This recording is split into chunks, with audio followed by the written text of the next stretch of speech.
pauwi na ako guys. Ang ganda ng tugtog. Hindi lang ako nakapag-record kayo ng pag-uwi ko for Wednesday, no? For the third day. So I'll try to show that to you tomorrow. Pakita yung gano'ng kagulo yung classroom ko. Anyway, ang ganda ng tugtog guys. Take of my heart, something going on. Diba? Sometimes kasi pag nag-trip ako, no, music lang, nakikinig sa music. Tapos pag ang ganda ng music, nakaka-change ng mood, no? Parang pagod ka, pagod ako today, pero biglang napatugtog to. Nabuhayin ako ng loob, kaya sabi ko, uy, hindi ako nakapag-record. Ayan. So pauwi na ako, malapit ako sa bahay.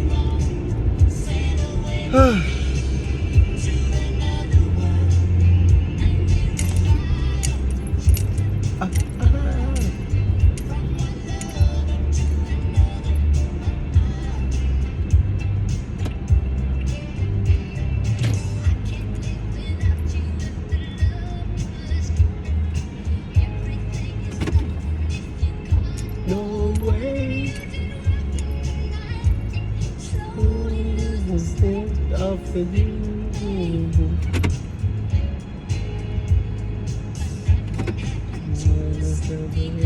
no doubt.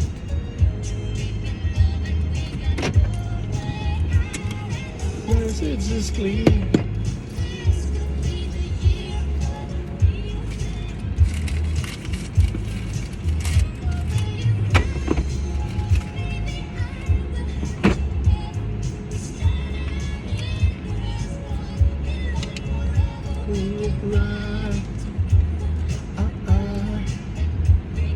Alright guys, dito na ako sa bahay. Ayaw ko matapos yung tugtog.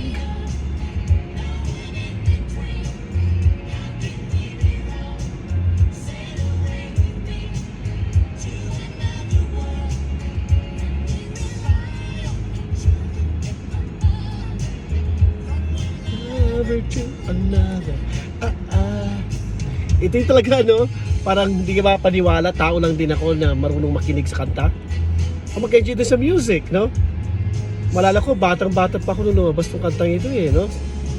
Paulit-ulit ko sa cassette tape recorder noon.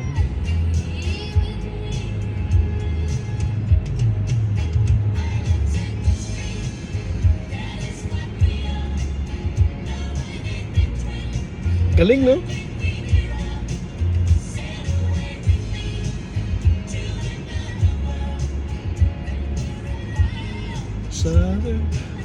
Alam niyo maganda sa kwento na to, yung si Dolly Parton at saka si Kenny Rogers mag-best friend. Alam mo yung friendship nila hindi na naputol through the years, no? Somehow yung friendship nila ang nakaputol lang doon yung kamatayan ni Kenny Rogers. Kaya maganda tong kantang ito mga guys. Pakinggan nyo lagi. Ayan. So, ayan, ha? Sige. I hope you enjoyed it. Because I did.